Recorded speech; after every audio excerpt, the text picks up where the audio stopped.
Hello বন্ধুরা, welcome to explain zone Bangla. আজ আমি আবার তোমাদের সামনে নতুন একটি সুপারহিট সাউথ ইন্ডিয়ান মুভির এক্সপ্লেন নিয়ে চলে এসেছি। মুভিটির শুরুতেই আমরা সিদ্ধার্থ নামের একটি ছেলেকে দেখতে পাই। সে তার গাড়িটিকে একটি বাড়ির সামনে পার্ক করে বাইরে বেরিয়ে এসে ইন্দু ইন্দু করে চিৎকার করতে শুরু করে। এরপর সে ওই বাড়িটির মধ্যে প্রবেশ করে। তাকে দেখে ইন্দুর মা, বাবা এবং ভাই তিনজনেই একটা ঘরের মধ্যে লুকিয়ে পড়ে। এরপর সিদ্ধার্থ সেই ঘরে যায় এবং তাদেরকে জিজ্ঞাসা করে যে ইন্দু কোথায়। ইন্দুর ভাই তখন বলে যে ইন্দু একটা হোস্টেলে থাকে। এরপর ইন্দুর বাবা সিদ্ধার্থর পা ধরে বলে যে সে যেন ইন্দুর কোনো ক্ষতি না করে। তবে সিদ্ধার্থ তার কথা শোনে না এবং তার ভাইকে বলে যে আমি যদি লেডিস হোস্টেলে গিয়ে ইন্দুকে দেখতে না পাই তাহলে তোকে শেষ করে দেবো। এই বলে সে সেখান থেকে বেরিয়ে আসে এবং ইন্দুর হোস্টেলের সামনে যায়। আর সেখানে গিয়েও সে ভাঙচুর শুরু করে দেয়। ঠিক তখনই হোস্টেলের গার্ড তাকে আটকাতে আসে আর তখন সে গার্ডকে ধরেও মারতে শুরু করে।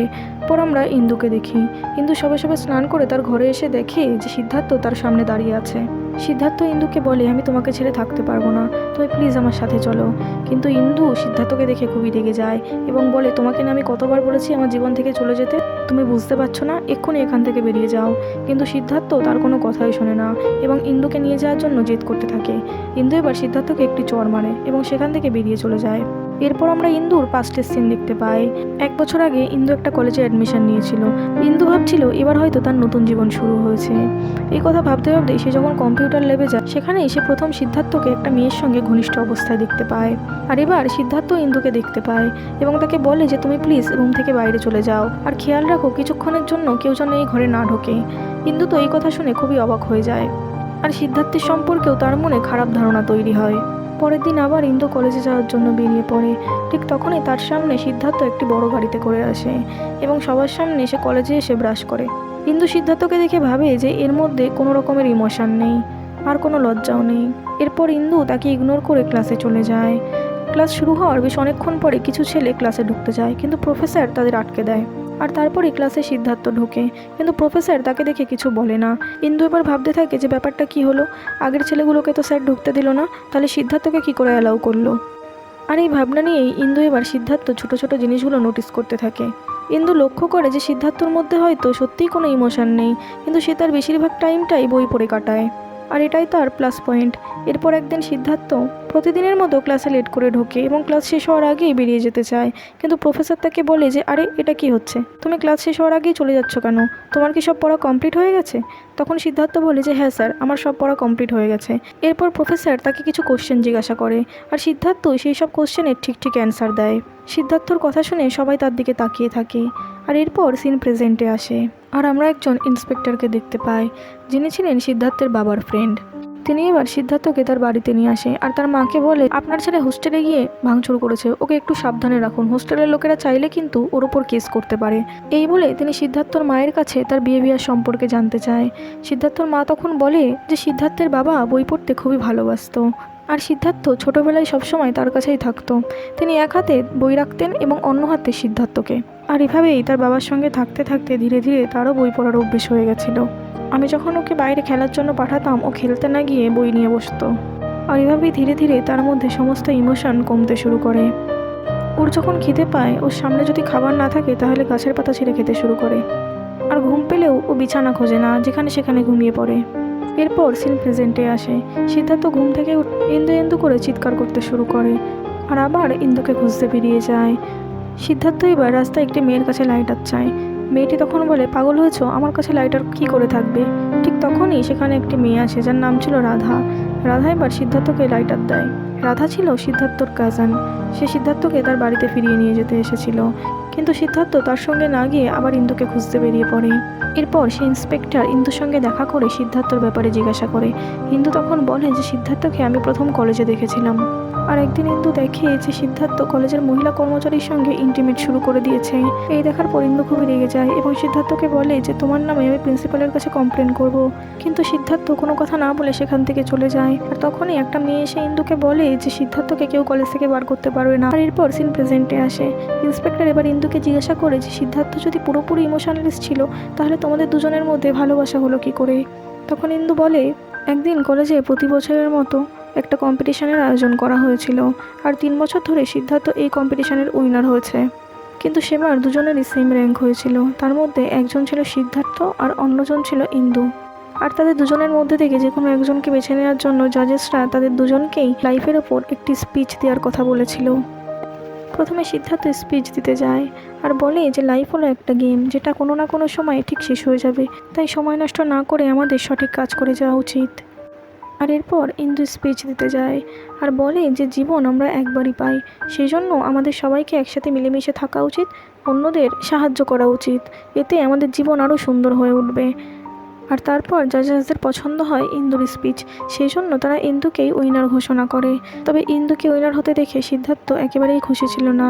আর আসল শখ তো তার তখন লাগে যখন সে জানতে পারে যে ইন্দু পুরো কলেজের মধ্যে টপার হয়েছে। আর এই কারণেই সে রেগে গিয়ে ইন্দুকে বলে যে তুমি না হয় একবার টপার হয়েছে, তাতে কি এমন হয়েছে। ইন্দু তখন সিদ্ধার্থকে বলে যে একবার টপার হয়েছে তো কি হয়েছে, তাতেই আমি অনেক খুশি, তোমার মতো জ্যান্ত লাশ তো নই। এই কথা সিদ্ধার্থর মনে লেগে যায় এবং বাড়িতে গিয়ে আর তাদের মহিলা কাজের লোককে নিয়ে সিদ্ধার্থ নিজের রুমে চলে যায়।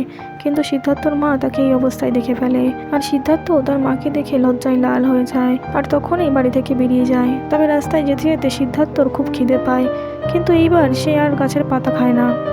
আর এরপর তার রিয়েলাইজ হয় যে একটু খাবারের জন্য মানুষ কত কষ্ট করে। আর এরপর রাতের বেলা যখন সে রাস্তার উপর ঘুমাতে যায়, কোনোভাবেই তার শান্তির ঘুম আসে না। আর তখনই সে বুঝতে পারে যে নিজের বাড়ি কতটা ইম্পর্টেন্ট। ঠিক তখনই সিদ্ধার্থর সামনে একজন বাবা আসে আর বলে যে তুই এতদিন নিজের ইচ্ছে মতো জীবনযাপন করেছিস, কিন্তু আজ থেকে তুই নতুন জীবন শুরু কর, মানুষকে ভালোবাসা দিলে তুইও ভালোবাসা পাবি। এই বলে সেই বাবা সেখান থেকে চলে যায় আর সিদ্ধার্থ তার বাড়ি ফিরে আসে। পরের দিন সকালে সিদ্ধার্থকে দেখে তার বাড়ির লোক খুব অবাক হয়ে যায়, কারণ সিদ্ধার্থ আগের থেকে পুরোপুরি চেঞ্জ হয়ে গেছে। সে নর্মাল মানুষের মতনই বিহেভ করছে, এমনকি বড়দের সম্মানও করছে। সিদ্ধার্থকে দেখে ইন্দুও খুব খুশি হয় আর সিদ্ধার্থর মনেও ধীরে ধীরে ইন্দুর জন্য ভালোবাসার জায়গা তৈরি হতে থাকে। আর এরপর একদিন সিদ্ধার্থ ইন্দুকে প্রপোজ করে দেয় আর ইন্দুও হ্যাঁ বলে দেয়। আর এরপর একদিন সিদ্ধার্থ তার ফ্যামিলিকে ইন্দুর কথা বলে। সিদ্ধার্থর বাবা তখন বলে যে ইন্দু খুবই ভালো একটা মেয়ে, আমি চাই যে তোমরা দুজন সবসময় ভালো থাকো। আর এরপর থেকে সিদ্ধার্থর মনে ইন্দুর জন্য ভালোবাসা আরও বাড়তে শুরু করে। তবে ধীরে ধীরে সিদ্ধার্থ ইন্দুকে নিয়ে একটু বেশি পজিটিভ হতে শুরু করে। সে সারাদিন রাত ইন্দুর সঙ্গে কথা বলতে থাকে আর সবসময় ইন্দুর টাচে থাকতে চায়। কিন্তু ইন্দু সিদ্ধার্থকে বলে যে দেখো, পরের মাসে আমার সিভিল সার্ভিসের এক্সাম আছে, আমি এখন আমার পড়াশোনায় ফোকাস করতে চাই। সিদ্ধার্থ তখন বলে যে ঠিক আছে তুমি পড়ো, আমি না হয় তোমার বাড়ির বাইরে দাঁড়িয়ে আছি। তবে সিদ্ধার্থ সামনে থাকার কারণে ইন্দু ঠিকমতো তার পড়াশোনায় ফোকাস করতে পারছিল না। এরপর একদিন সিদ্ধার্থর মা তাকে বলে যে বাবা, তুমি আমাদের ইন্দুর সঙ্গে কবে দেখা করাচ্ছ। সিদ্ধার্থ বলে যে এক্ষুনি দেখা করাবো। এই বলে সে তার বাবা মাকে নিয়ে ইন্দুর বাড়িতে যায়। কিন্তু সেখানে যাওয়ার পর সিদ্ধার্থ দেখে যে ইন্দুর বাড়িতে তালা লাগানো। তখন তার মনে পড়ে যে ইন্দু একটা বিয়ে বাড়িতে গেছে, সেই জন্য সে তার বাবা মাকে নিয়ে সেই বিয়ে বাড়িতে যেতে শুরু করে। কিন্তু রাস্তায় যাওয়ার সময় সে তার গাড়ির স্পিড একটু বেশি বাড়িয়ে দেয়। এই দেখে তার বাবা মা খুবই ভয় পেয়ে যায় এবং তার বাবা বুঝতে পারে যে ইন্দুর জন্য সিদ্ধার্থ একটু বেশি ইমোশনাল হয়ে পড়েছে, যেটা তার স্বাস্থ্যের পক্ষে ক্ষতিকারক। সেই জন্য তার বাবা তাকে বলে যে তুমি নিজের ইমোশনে একটু কন্ট্রোল রাখো। এরপর একদিন সিদ্ধার্থ আর ইন্দু তার বন্ধুদের সঙ্গে একটা পার্টিতে যায়। সেখানে তারা ট্রুথ অ্যান্ড ডেয়ার খেলছিল।